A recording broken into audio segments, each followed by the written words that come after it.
Hey everyone, Eric Watson here, freelance writer, player of games, writer of words, recorder of videos, and online role-playing aficionado. Welcome to another DM's Guild review, my written and video review series where I take a look at the adventures and supplemental material at the Dungeon Masters Guild website. With this video, I'll be reviewing the adventure Sorrow's Ruin, which I guess is part of a maybe soon-to-be larger arc called Chronicles of Sorrow, but the adventure is called Sorrow's Ruin.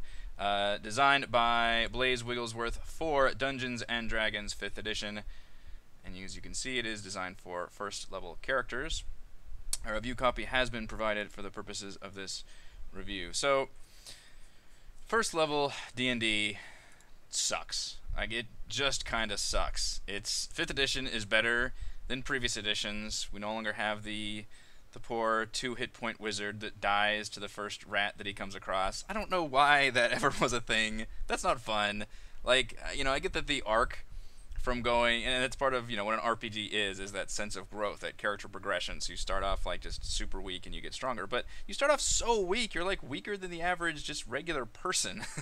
So I'm glad that 5th edition at least made you like slightly stronger than the average person, and then you just get really stronger from there until you're basically a damn superhero. But it's really hard to design good content for low-level D&D. Really, and a lot of D&D takes place in that kind of tier 1 to 2 range, that level 1 to 10. Like, all the published material is basically that level range. Like, nothing ever goes much higher than that. But even so, even the published adventures want to get you, the WotC stuff wants to get you from level 1 to like 3 or even like 4 or 5 as quickly as possible. Like, even they know that the levels are just so terrible. Like, none of them start like in earnest level 1. It's always like, here, let's just put your players through this, whatever little mini dungeon or whatever scenario to get them leveled up as quickly as possible so the real adventure can start, because fucking level 1 PCs can't do shit. So I always have an eyebrow raised when I see an adventure designed for first level characters to see, well, how are they going to tackle the fact that PCs are so shitty at this level? And I think this one does a really good job. I think it finds some clever ways around that, and it creates a lot of fun scenarios that offer a nice variety. It doesn't rely on the same tropes of the the rats in the cellar, or just whatever, the goblins in the cave, just all the stupid level 1 stuff that's been done to death in every RPG. And I think this one does provide some nice variety, although it does start off with the one initial hook trope of your character. They don't meet in a tavern, but they do. They're caravan guards, like escorts of a caravan they got hired on to bring it from whatever, point A to point B, doesn't matter. But the adventure actually starts in earnest at the town of Succumber, which, I'm not super up on the Forgotten Realms, but I do recognize that name from somewhere. But the adventure hook, it doesn't really matter too much. We're going to kind of skip through this section, but essentially there's a lot of background information to what the players will eventually stumble into, which involves this religious, the Church of Ilmatar, which is the god of kind of like doctors and clerics, the fantasy doctors, the god of like sorrow, endurance, healing, that kind of thing, against Loviatar, which is the god of like pain. So there's like diametrically opposed, and this temple is definitely for Ilmatar. And there was this big background about Loviatar. They both fought each other in the past, and then they tried to seal this grotto, and we'll get into that later. And it's some nice, all this adventure background is really cool, but none of this is actually put into the player's hands right away, which is good. I think the only initial hook you get is this, I think it's this innkeeper, somebody from town runs up to the party. He's like, hey, they kidnapped somebody from town, our priest, basically, please help us. And that's good. That's fine. That's a good enough hook. There's one thing a lot of adventurers do, and I feel bad that they have to even do this, is they include notes about if your players, turn it down, then this kind of consequence is going to happen. My opinion is, if your player's going to turn it down, fuck them. Like, you gave them the quest hook. They kind of, that's part of the contract between players and DMs. Like, you have to, I'm giving you this quest hook. you need to accept it if you want to play this game, kind of a thing. You know, like this is the adventure that I have prepared. That's my thing. But I appreciate that they say in there like, okay, if they don't actually accept it, maybe they want to wait or something. Then she will actually go and attempt to rescue him on her own, and she will end up getting captured, which is a nice little consequence there. But assuming your players want to take it up on the hook, they actually have a choice between doing some, running off immediately and trying to rescue, which I think it said it's like evening then, so they can run off and basically be there at night. But they will have to do a little bit of investigative work to figure out like where he disappeared, or didn't disappear, he got kidnapped. And there's a whole lot of social checks here listed on page 6. And I love that they are actually listed at depending on how well the players roll their skill checks, which is something I used to do when I wrote Shadowrun Adventures years ago. So you'd actually have like, well, if the player rolls this well, here's the information you get. If they roll this well, then here's the information they get. And Blaise does exactly that here, and literally puts it in quotes. So this is literally like what you're supposed to read, depending on how well the players rolled on their skill checks. And it mentions they can either use persuasion or intimidation, and it can actually depend. They'll get advantage or disadvantage depending on how they've, if they accepted the initial quest offer, which I think the innkeeper, I don't know if she's an innkeeper, I made that up. It offers them basically the quest for like a pretty paltry sum, and then if they want to haggle for more money they can, but then that makes it like they're dicks and it makes it hard for them to then get information from the locals. So I like that little consequence there. They can even wait until morning, because they mention if the players say, well, why aren't the town guards on this, why do we have to come in here, they say like, well, most of the guards are off on this other thing that they had to do, but they're coming back tomorrow morning. So the players decide, well, let's go ahead and wait. Then they actually will get those guard NPCs on their team. I think they'll get two local militia members join the PCs, but that will do a number of things. It'll make the like skill checks to find the fort difficult, because they'll hide their tracks. They'll do all these different things. There'll be more reinforcements at the fort. So there's an interesting cause and effect again with what the players decide to do, and I really like that whenever adventures right in there. Well, here's what happens if the players do this, and that, kind of that if then, because a lot of obviously playing a tabletop RPG is you just don't know exactly what your players are going to do or how they're going to handle it. And obviously an adventure is going to assume, well, your players are going to be railroaded somewhat into some of these situations so that they end up in some of these places, but maybe the things they do and the choices they make can alter some of these things. I like, for example, altering like the number of enemies at the fort based on how long they take to actually go after and pursue the quest when it's first offered. So that's good stuff there. And then page 7 is about them investigating the actual chapel, so they can kind of do the the kidnapping investigation and do various skill checks there. So automatically I'm already on board, because there's a lot of good social skill checks and a lot of good investigation skill checks for figuring out what went wrong. That will lead them to the attack on the fort. So this cult basically has these militant soldiers, which are just the bandit stat block, so it's pretty easy, low-level human opponents, which again you'd hope so, because it's level 1 PCs.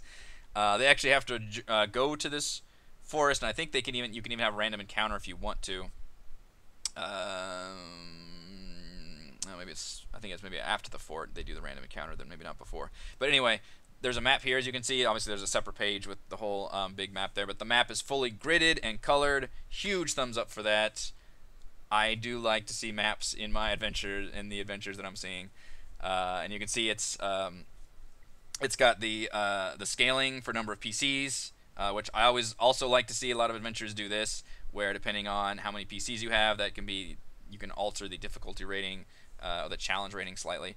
And it's got everything I could want from a combat encounter. It explains like the cover, the lighting situation on day or night, like how deep that moat is, and the tactics in which, like how exactly the soldiers actually fight, like what their patrols are like. This is all fantastic information, because I think good PCs, you want to reward PCs for going in, stealthily and using reconnaissance and scouting and coming with as much information as they can, without just having analysis paralysis about how do we proceed, but having like an actual strategy and a plan.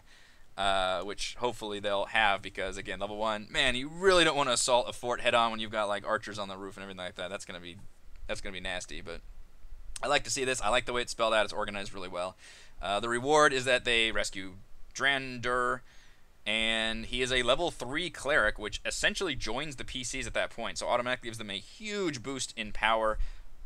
maybe even too big of a boost, but because he's a cleric, it's pretty easy to have him hang in the back and just heal the party, which is why almost every party-based RPG gives you a healer pretty early, because it's easy to say, okay, well, this character is immediately useful to every single other party member, but also won't steal the thunder away from whatever the main characters are. In this case, it's the actual PC. So if you're going to add a NPC party member for level 1, cleric is probably the one to add. And then he gives the quest to, like, oh, our titular character, Sorrow, is this prophet of Ilmater, or at least that we think it is, she is, and we need to go rescue her because I think they're after her and I was just a distraction. So you immediately, whoops, went up. They travel, okay, here's where the encounter is, which this is, you know, it's nice to have that information about, hey, if the PCs are, you know, if your players are more into combat and maybe they pass that one with flying colors, maybe they have a super, like, min-max party, you can even throw a random encounter in here if you want doing so much wild boars.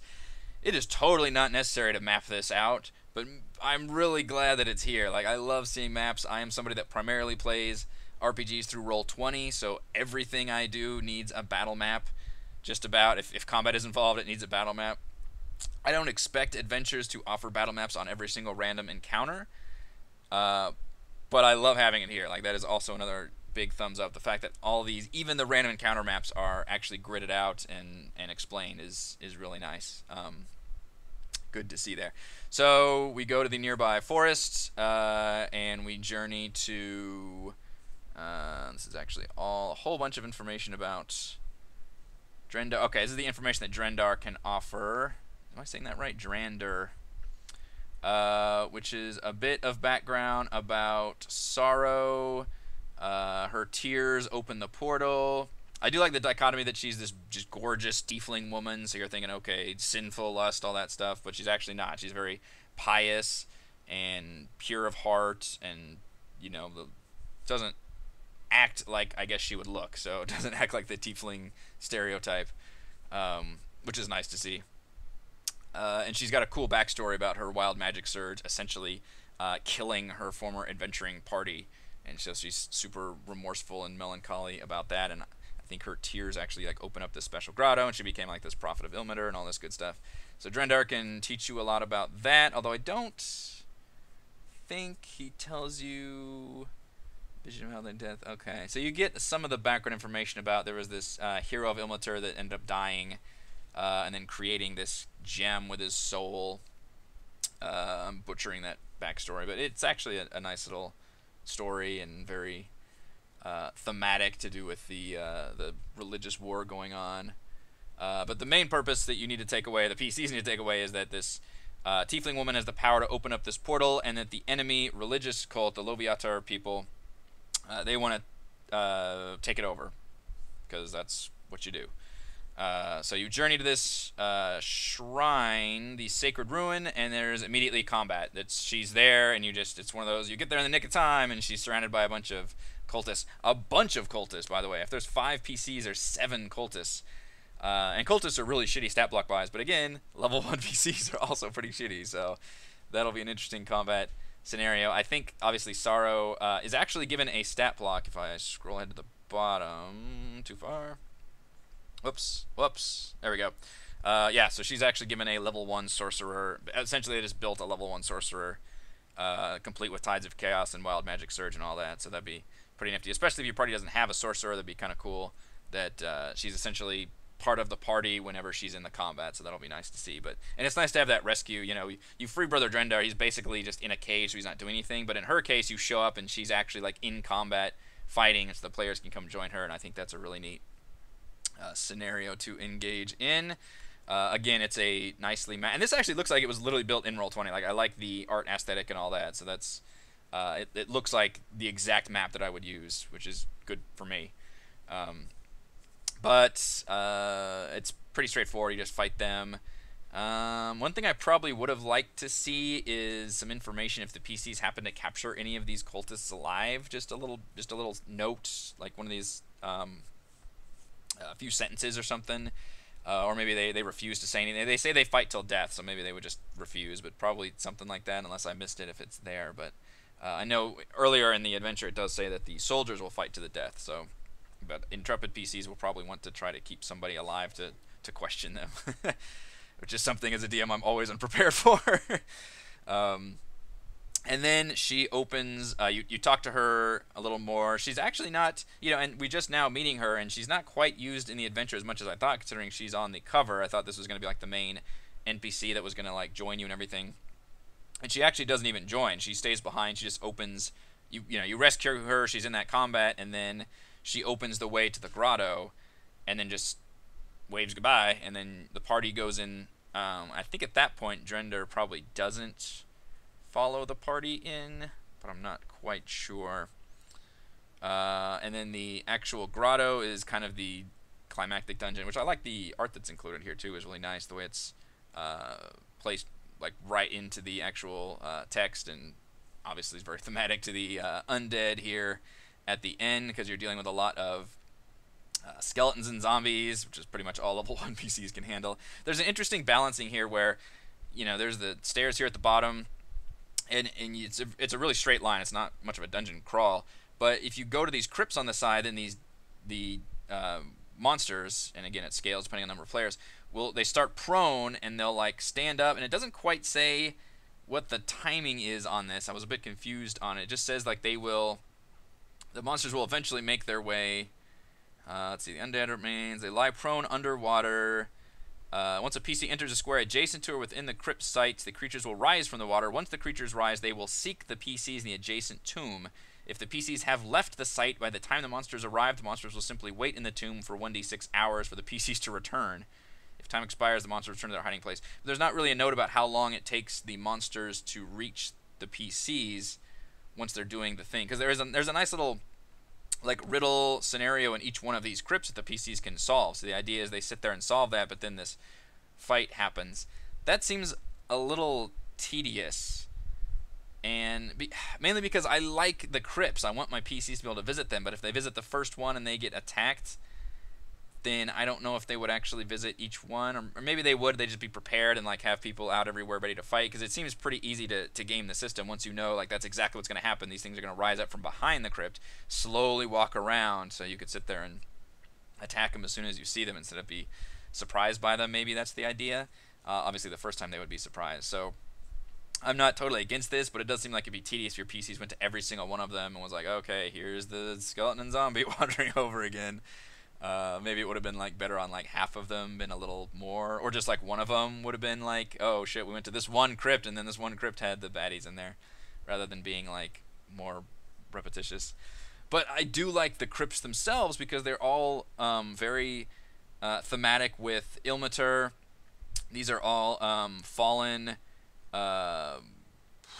like clerics, I guess, and there's kind of, I don't know if riddle is the right word, but essentially the crypt says something and then the PCs have to respond either by making a check, or I would let them like roleplay something well. So for example, this one is Saint Altorts implores you to speak of Ilmater's mercy. So the PCs are encouraged to speak up what they've learned about Ilmater's teachings on mercy. So they can either roll a religion check as a DC 15, or they could just say things like, feed the hungry and those who suffer, like say something. And I like that too. Like if your PCs do a good enough job role-playing something nice, then just forego the skill check, or at least provide, or give them advantage or something. I would probably, if it was really good, I would just say, all right, that's good enough, rather than having to do an actual skill check. But then they get something good. So in this case, it's a bless spell that affects up to 6 PCs and lasts 7 minutes. There's another one that gives them a, what is it? Maintain. I just missed it. Magical weapon, the magic weapon spell, and the other one I believe is sanctuary. So you get all these like nice level 1 buffs that nobody has to concentrate on because it's just from this other thing. That's a really good way of buffing up level 1 PCs and letting them take on slightly more difficult challenges, because again, level 1 PCs are super shitty. So you have to kind of give them these little nudges and buffs in order to just keep them standing and being able to actually fight these fights. And especially if they fight every single one of those undead fights, that can be a bit much. The actual final climax feels a little anticlimactic. It's in this final room. There's a group of sarcophagi here that nothing happens until they enter this area G, which is the final resting place of the big event that happened between the the warring religious clerics. And then it's a pair of shadows that rise up, which I was like, shadows, that's it? Again, level 1 PCs. So yeah, shadows can be pretty tough against level 1s, and then several skeletons open up out of that other room and also attack. So now you're really talking about quite the battle. It's a shame there's not really kind of a boss type creature, but again, I'm not sure if you could get away with a boss type creature without unbalancing things horribly. But hopefully the PCs did find some of those crypts. They activated some of those spells, so they did become a little stronger and being able to handle that attack a little better. But that's the entire battle there. They get the Martyr's Heart treasure, which they then return to Sorrow, and Sorrow can use that, MacGuffin to seal the grotto and forever protect it to Ilmatar. So that's a nice little self-contained adventure. And she kind of explains more of the backstory. I wish the backstory was actually put in a little bit more forward, and maybe I kind of missed that part with Drendar actually being able to explain more of what's happening. But there's a nice little bit about this cleric. His wife is like got a knife slashed, and he's like, "Oh, you got to save her or save the world." Which, come on, man, everybody's saving her. Fuck the world. That's what I want to see. But this guy saves the world instead, and he ends up getting killed anyway. But that's what creates the heart, and at least pushes bad guys out for the time being, and then that lets the heroes come in later and save the day using his spirit, and he can join his wife in the afterlife and all that good stuff. There's an actually epilogue here, which is nice. A lot of one-shots that I look at do not have much of an epilogue. It'll have maybe like a paragraph, if anything. And this one has a full, like, 2 pages. And a lot of it is they give the players a whole fucking stronghold. Like, literally their own home base that's mapped out completely in this adventure called Veilguard Spire. It says in poor condition, so the players have to spend money to upgrade it. That's a really neat idea, is to give the players their own stronghold that they can then spend money on upgrading. It's also a very video gamey thing, to let them spend money. Pillars of Eternity or something did that. Where it gives you a nice money sink. It gives you a sense of something to, a sense of accomplishment and like putting your place in the world without just becoming like a murder, hobo, vagabond superhero. They also get magical rings that teleport them back to their home base. Like, they just completed a one-shot level 1 dungeon. Like, holy crap, guys, that's a lot of rewards. Damn. I'm not against giving the players a stronghold at all, but giving them even one that's really shitty and broken down at the end of level 1 is pretty crazy, isn't it? It seems crazy to me. But it's nice that you have all this epilogue information. There's information about using the NPCs as well, particularly Sorrow, which sounds like she's going to be used more in the future, because it is called the Chronicles of Sorrow. The destiny of Sorrow and the Veilguards unfold as they toil to thwart Loviatar's plan for conquering the Western Heartland. So you will continue to use Sorrow in these adventures, which that part's really nice. And what I like about these kind of adventures that have those recurring NPCs is you can always start with this, and then as a DM you can move on to other adventures, do other things, and then whenever the next adventure gets released, then you can jump right back in and be like, okay, Sorrow's going to contact you guys, and hey, remember this NPC, you can go work with her. I don't think you need magic teleporting rings to take the players back necessarily, but I don't know how big your world is or where your players are going. Maybe that's something that would make it worthwhile. If you're going to give level 1 players that thing, give them like a one-shot like scroll they can look at and be like, okay, now you're teleported. Like, damn. Seems a little strong.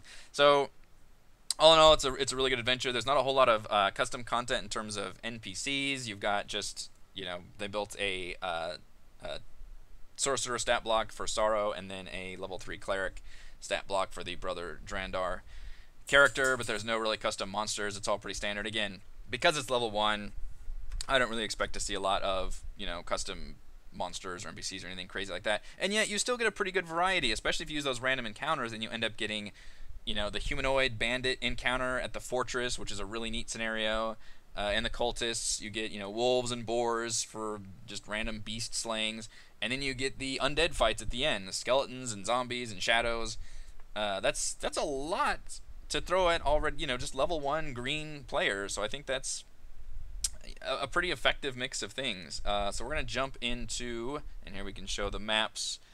Right here, the full page maps, and all of these are fantastic. Every adventure I would love to see maps. It's like the gold standard for maps, and they're not even that complex of dungeons. Like, they're really not. They're very straightforward. They would be easy to explain without maps. or just have like little drawings, but I really appreciate having full color gridded maps available for those of us that use some kind of tabletop visual aid, or in my case specifically even Roll20 that literally uses all these grid maps. So they're really nice to have. There's that fail card. They get their own stronghold, which is crazy, but okay. You want to take up the life of a farmer after your adventure. It's always good. It's a walled and everything. Good stuff. But anyway, I love the maps. Okay, so pros. Maps. Maps are a big pro. I love having the maps. Glorious maps. The adventure includes excellent full color grid maps for every location and even maps out random encounters. Huge thumbs up. Cannot stress this enough how much I love to see maps, because that is a lot of times a con in my reviews. This one is a big pro. My first pro for Sorrow's Ruin. Another pro is I just think there's a nice variety of encounters and challenges, including social checks, and then a variety of combat encounters with humanoids, beasts, and undead, as well as having a lot of interesting venues. You've got the temple, you've got the fortress siege, woodland battles, and then that final grotto at the end, which is kind of like a swampy, gloomy theme to it. Well, it's all nice and richly varied. It's not just a single, dungeon crawl through a cave or something. Pro, I like that there is a full 2 pages of information dedicated to the aftermath or the epilogue, including rewards, future story developments, and if you want to use any of the allied NPCs such as Sorrow, which is cool to have. And finally, I like that the encounters are scaled for groups of 4, 5, and 6 PCs. That is very nice to see. I also want to see that in all the adventures. The only con I have is that I think it needs just a bit more organization, like a table of contents, or divide it up into separate acts. It's not hard to read by any means, but there's no just some kind of organization would have helped. Like Act 1 is finding Drendar, and then the Fortress Siege map. Act 2 is getting Sorrow, and then Act 3 would be the actual grotto. That would be pretty easy. I mean, I've seen adventures half this size that have a table of contents, and it's pretty, it's like here's page 2, here's page 3, here's page 4. I just feel like that could really be used here to help the organization somewhat. And that's pretty much my only con. That's pretty nitpicky right there as it is. So, final verdict. Sorrow's Ruin provides a self-contained starting adventure with a rich variety of socializing, exploration, and combat. Thank you to everyone for watching this video review. You can see my written review at roguewatson.com, and you can follow our own D&D adventures here on my YouTube channel. Thank you.